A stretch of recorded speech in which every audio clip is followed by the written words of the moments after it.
pretty easy intro. I heard some other speaker intros that were way more interesting than mine, but pretty short and sweet there, but thanks for the intro. So yeah, for me today, I'm going to be talking about fetching data using React server components. If I get the arrow to click, there you go. Okay, so that was already a good intro about me, but here's a little bit more. I am a software engineer. I work for a company named JobNimbus. It's a tech company based in Lehigh, so not too far away from here. I consider myself self-taught, enjoy working full stack, like the React, TypeScript, Postgres stack of things, so always find myself doing something in that stack, or at least I hope to be. This is a picture of my wife and myself and our youngest on a trip we took this year. It's good to get away. All right, so quick little overview of what I'm going to be talking about today. So I've got 30-ish minutes. So little overview, I'm going to give you an introduction to React Server Components, what they are. We're going to go through the history of React, how we got to React Server Components today. We're going to talk about how to fetch data once you understand the how and why behind React Server Components. And then finally, we're going to talk about how to load data in React Server Components. So option 3 there is how to fetch data, and then option 4 is when to fetch data and different strategies that you can do. All right, so basics of RSC, which is React Server Components, is that this is a new type of component. It's not to be confused with server-side rendering or client components. This is a new paradigm that we're introducing here. It works hand in hand with these, as you'll see throughout the talk, but it's not to be confused with them. As the name suggests, it only runs on the server, the React Server Components. They don't run on the client. They're going to render on the server and then stream HTML, an HTML-like payload down to the clients for them to be picked up and rendered. And then you can fetch, hence my talk, you can fetch data directly from the server inside of React Server Components. And then what's nice about React Server Components is that they're automatically bundle split, so it doesn't come down in the normal JavaScript file that goes to the clients, and we'll see what that kind of looks like here. Looking at the code, this is the traditional code that we all use probably if you're working in React.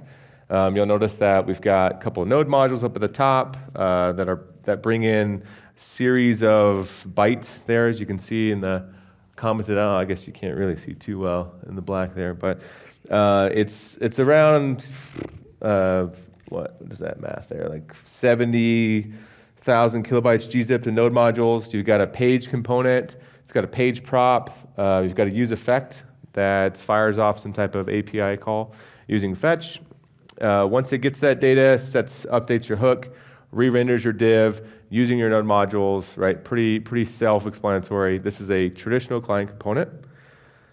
Some of the cons, though, of this, as you might have seen, anytime we use these node modules, even if you code split, they're going to all be shipped down to the client to run. So all this JavaScript ends up in one or two or smaller files, and then all goes down to the client. With server components, though, you can do all the same thing, but you can get rid of a lot of the stuff. So again, we're still using the same node modules here. You got those same two packages bringing in. You got your page component. It's got that page prop. You notice here that we have a content variable that we're getting data. So we're getting some kind of file based off of the page prop. And then using the same packages that we brought in on the client, we can sanitize the HTML and display HTML to the user. What you can do now, once you get this kind of code, you can partner React Server Components with server-side rendering to generate some HTML that can then be rendered to your users to get you faster to that quicker paint. So you can see that you can do a lot of the same stuff, just it's a different paradigm, and I'm going to go through this data fetching, but this is like a little sneak peek of what the code looks like of a React Server Component. Major difference I want to note before I go on, this was important as I was reading through it. Server components don't re-render like traditional client components. So anything that needs to be updated based off of user input, that needs to stay in a client component. So this isn't a replacement to client components. This is using it for something different. So like useState, useEffect, those hooks aren't going to be used inside of RSCs. All right, so let's go through the history here of React quickly to talk about what the benefits and why we have React Server Components. So in the beginning of React, with Create React App, we had SPAs, right, single page applications. They introduced client-side rendering, and everything was in JavaScript. So you'd ship a giant file down to load everything. So as users would come to your URL, your domain, a user would make a request to your server, which would respond back with all your JavaScript. That will then get parsed, and initially you got to start loading up all the JavaScript, creating stuff. This is where you're going to see your loading states, your spinners. Your use effect fires, all of your use effects, sometimes we have too many of them, they make their request back to the server to get data to kick off a re-render. Problem with this, though, as we all probably know, you can have some issues with SEO. It's hard sometimes to keep secrets secret because you're sending everything down. It also is a lot of information, a lot of JavaScript that needs to be downloaded, so all that stuff going down might be too much for certain devices and bandwidth. So then we had a React Phase 2. We came into Phase 2 of React. We didn't get rid of the SPAs. We still use them in my work today. But we introduced SSR, server-side rendering, and static site generation. And this was the mentality of generating pages on the server, generating HTML to get users quicker to first paint, to get them to seeing the site quicker, sending less JavaScript to your clients. So the difference in this is as your user navigates and makes a request, there's a render that then happens on the server. This is where the HTML gets either dynamically generated or it can be static in the SSG, and then that gets served up. That sends the complete HTML, the JavaScript. The user sees it quicker, the quicker the first paint. There's a hydration that happens, so anything that's clickable, editable, drag and drop, that kind of stuff that changes data. There's a hydration moment in there so that things could be interactive. So you can get kind of the best of both worlds. You can get HTML quick, and then anything that needs to be interactive, you can kind of sprinkle it in a hydration later. Issues with this, though, is with both of these paradigms is it's kind of all or nothing. You have to ship all the HTML, you have to ship all the JavaScript all at once. You can't pick and choose what you want to prioritize to be sent and viewed first. It's kind of an all or nothing mentality with using these two. So you can't interact with one part of the page that might be interactive, that needs to be hydrated, until the entire page is hydrated after using these. So this is where we got into Phase 3, React Server Components. And with this paradigm, it kind of gives us a way to mix and match the first two approaches in kind of a third way. So it doesn't replace the first two. It just adds a missing piece, allows you to control a little bit more of what gets rendered and how quickly. So in this case, as your user navigates and makes a request, on the server, your React server components are going to make a render at that point. And we'll look at the code here. But your components render, and you can stream down your HTML payload and your JavaScript bundle for any client components you have. Both of those are going to come down. You can also optionally partner with server-side rendering to send down a third type of data to your client, which is HTML. So you can send down actual HTML. You can stream down HTML to make it more dynamic, and then you're still going to send down JavaScript for your client. But it's coming down in like 3 different pieces, and that gives you the ability to choose what you want to view more quickly to users. There's still going to be a hydration that's going to happen for your user. Anything that was client, anything that was server-side rendered, there still might be some hydration, but we'll see some of the benefits in this next slide. And of course, there's trade-offs still with this. You might have issues with CSS and JS. Tailwinds works pretty good. It's just classes, right? And then you have, as you're working with context, managing state across React server components and client components can get a little messy, especially since you can't use hooks in React server components. So still trade-offs to be made when introducing React server components, but overall it gives you another tool in your tool belt. So what's nice about React server components is we can now choose what part of our UI is a server component and what is a client component. So think of this as like a view. The blue is server components, maybe more static information, descriptions, navigations, titles, and then you can in the same vein, in the same tree of your components, you can have your server components and your client components all work together, and you can have your green, be client components. So video player, in this case, the sidebar navigation, maybe there's a drag and drop or a click or something here. These can be client components. So you can construct your UIs to be both server and client, versus before with server-side rendering and SSG, you have to do all or nothing between the two. In this case, you can kind of pick and choose. All right, in order to get React server components to work inside your app, you can't just install the latest version of React. It's all tightly integrated with your bundler, your server, and your router. So that means that you have to be on either Next.js or Redwood.js, announced back at the React Conf earlier this year. Other platforms have mentioned adding support for React server components, so you might see that change in the future. But right now, in order to utilize React server components and construct your UIs that are half server components and half client components, you have to be on Next or Redwood in order for that to work. All right, so with that in mind, how do we actually fetch data here inside of our React server components? I've broken it down to kind of four more main ways. You can use async await and grab server files. Sneak peek is what I showed you in the first slide. We're going to go through it again. Second is server components. You can mutate or update data directly on the server using a special kind of function. Good old-fashioned fetch is used in server components. We'll look at that. And then third-party libraries like React Query, Tanside Query, you can also use. It also supports server components as well. All right, so accessing server-side data directly inside of React server components. What's nice about React server components is they can be async await, so asynchronous. Client components can't. But you'll notice here in this option, server components can work directly with asynchronous requests. So in this case, we're accessing our database directly. We got Prisma. And this page component, you'll see it's export default async. So you can grab data directly from your database. Hopefully you don't just do it like this. You have some other kind of helper functions around to make this cleaner. But you can await the rendering of that UL and all of the users until you've come back with that data.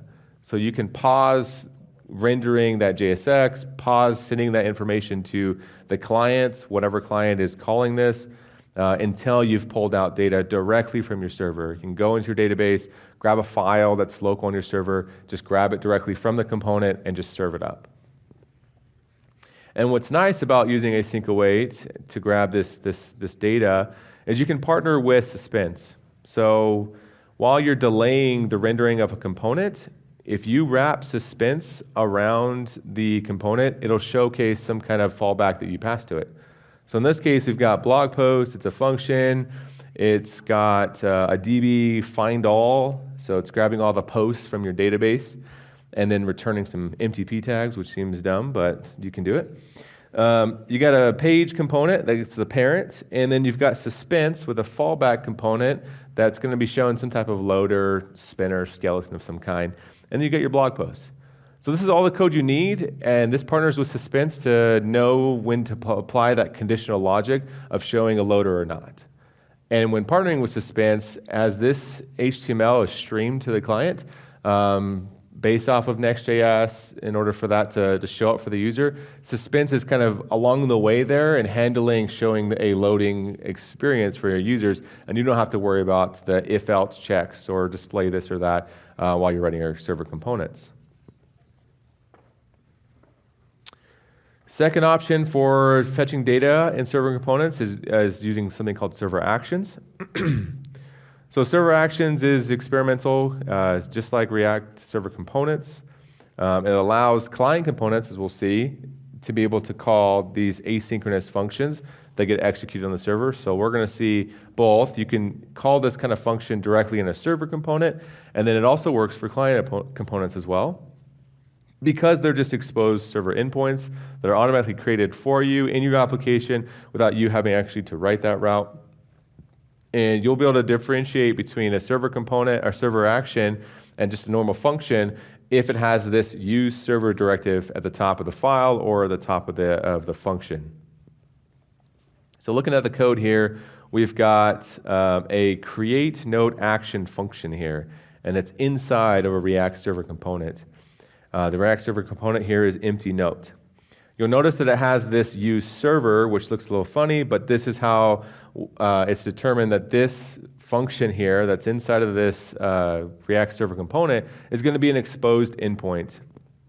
And inside this function, you can do another await where you're grabbing some type of server resource, whether you're interacting with a database, maybe another API, or grabbing some type of file or data JSON that's local to the server. And then this action, this function here, is passed directly to this button component, and that gets passed on through props to whatever this button component is that we're importing. So you can create a function that lives on the server that becomes an exposed endpoint that can also be async, await, can be an asynchronous function, and can mutate data on your server for you. And if you move that function outside of that React server component, and move it into its own file, and you put use server at the top of the function, this create node action function, where it's doing some type of create of a note, can be called from a client component. So here we've got a client component. It's called empty note. You'll notice it's a client component because it's got this use client. Anyone that's worked in Next.js, you'll know that as you write, server components are the default now. In the later versions of Next, in order for it to be client, you actually have to say it's a client now at the top. So here, this is a client component, so the traditional use effects and use states. But you'll notice that we are importing in this same create note action that lives on the server, that's a server action, and you can pass it on through to a client component, and it's going to call it directly from that JSX, that HTML. And it's going to go to your server just like a normal endpoint, and it does all that mutation for you. And we're going to see here next, as we talk about fetch, that server actions here are not cached, unlike fetch. That's going to be cached by Next.js, and whatever platform you use React Server Components with, this server action is not cached, unlike the others. So the third or fourth is the fetch API. So this is the tried and true fetch that we've all probably used at some point. Next.js, as I mentioned, and Redwood, they extend this fetch. So behind the scenes, it does the caching for you. It does some retries for you, but it's written the exact same way. You can do an await. You can make an asynchronous React server component. You can do an await at the top there. It's going to suspend everything below it. And you can make an await. You can call some type of API. So again, you can, with the first example, you can just go directly to the database. But let's say you want to call another server, another system to get some more information. You can do that just using fetch on the server and making that API call. And then this is going to be cached already, but don't worry, you can invalidate it using some kind of options that get passed as an options object after the first param of the URL that you're calling. And then inside that function, very similar to just grabbing data, you can just have this await here, suspends the main tags from being displayed until that API call is called. All right, and the last option here is you can use some third-party libraries for fetching data on server components. Are supported, so shout out Tanner and React Query. I know he's here today. You can use React Query or Tanstack Query to do the same thing. If you've used React Query with client components, a very similar setup. You're going to be creating a query client inside your code. You can pass through a bunch of different options that you want around how often it caches and retries and all that stuff. So again, very similar to how it works with client components. You can do the same thing with server components using React Query. Once you create that provider, that query client, then you wrap everything around your children, everything that's going to be in your app, so that has access throughout your application. Again, very similar setup to if you have a client. They're just going to be, the differences is going to come down to options that you pass to it. And then one other thing on the next slide is once you create that and you've got everything wrapped in children with React Query, this here is a server component, and you'll see that we're using this pre-fetch query. So again, very similar. If you've seen React Query in client components and you use it in a React SPA application, in this case, you can do something very similar using something called prefetch query. You can pass this whatever you're trying to make the request and the get post, give it some type of query key. And then at the bottom, to kind of make everything, all the magic work with React queries, you got to wrap your component with this hydration boundary, which basically just syncs up the server rendered state with any kind of client state that happens. So I don't have enough time to get into React query. There's a whole documentation page on how to get it to work with React server components and how to get it to work within Next while you're rendering it. But it's possible, to say the least. So you might be thinking, a lot of people were asking this question I've talked to people about why would you use React query or some other kind of third party if the platform that you're using already does some kind of like caching or retries or fetching, that kind of stuff for you. And it might not make sense. And it actually even says that in the React query documentation. It might not make sense to use that to fetch when using server components. Maybe it makes sense if you are already using it in a client component and you want to kind of slowly migrate to server components. Maybe it makes sense to just keep running with it to use and sprinkle in with your server components. That might make sense. From React queries perspective, I mentioned it might not make sense to kind of look at it and just to treat React query as a way to prefetch data. It's not a way to do any kind of business logic stuff. It's just going to help you with retries, caching, and error handling, that kind of stuff. All right, so now that we kind of know the how, we're going to finish up with these last couple slides on different strategies that you can do with loading this data, and those pick your option there. And there's really just two options when it comes to loading data inside of any application. You can either do it sequentially, so the waterfall effect, once you get one resource, you call another resource and it kind of goes on. Or in parallel, maybe you just fetch all the data for your whole app all at first, and you get all that data at once, which might make sense for you as well. So in this example, let's say that we've got a component tree that looks like this. It's got a route layout, dashboard, and a settings page, and that's kind of how you've constructed your tree for a specific page. Obviously, like I was saying, sequentially is going to look like this. Data kind of comes in as another one finishes or one's wrapping up, and then in parallel, maybe you can call everything all at once up front. And you can do either or. We're going to look at both of these for React Server components. So for sequentially fetching data, the way that you would do this is, first of all, we have two components on this page. We've got a page component, and we've got a playlist component. Both of these are going to have some type of data fetching inside of them. So first up, we have playlists, and you can see that we're awaiting this get artist playlist. You can assume that this is making some type of API request or asynchronous fetch of data. And then inside of page, which is going to be the parent component here, it's also doing an await and also getting data. And this is going to be sequential because this component is nested underneath page. So this return block here is going to be suspended until page renders and gets its data. It's going to render that component, then kick off another one. So you can chain your data loading to be sequential one after another. That might make sense. Maybe you have some conditional logic that says only show this page to this user in this case, and you don't want to fetch too much data. Maybe you're worried about performance or API requests, that kind of stuff. You can more closely tie data to the component. And so maybe it makes sense to kind of have that data be connected to the component that it's actually using it. And this is how you would do it. And then in parallel, what you can do is just have all of our API requests just be called all up front, wait for everything to get done, and then start the rendering process. So in this case, we've got get artist.